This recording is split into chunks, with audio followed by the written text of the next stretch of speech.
Hey guys, Jake Tiesler with jaketiesler.com. Today I wanted to go over the 2018 Mustang GT horsepower figures.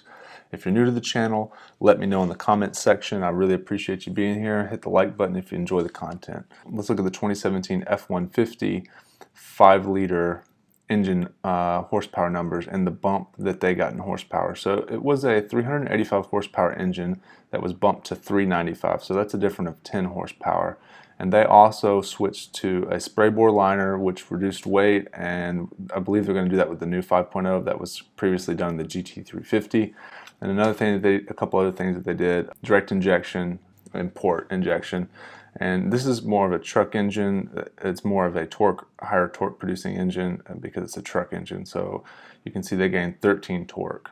So 10 horsepower is about 3% of 385. That's a 3% gain. So if we're going to estimate the 2018's horsepower figures, we can assume that it's going to carry over that 3% gain. So 3% of 435 is roughly 13.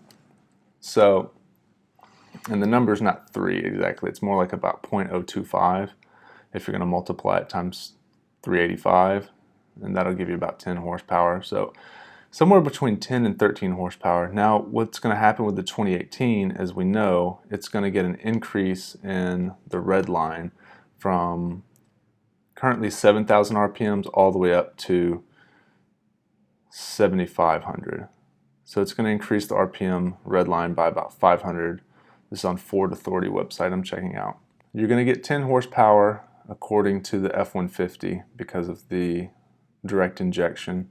And we're also looking at 500 RPM red line increase. So I'm assuming that's where we're going to get the 10 horsepower. So we're going to add 10 and 10, that's 20. 20 plus 435 is 455.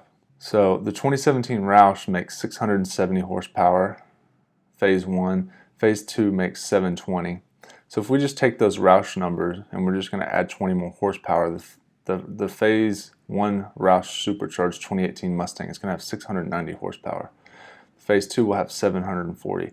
Now, will the supercharger gains be as good as they are on the non-direct injected engine with the different technology? I don't know. It could be even better.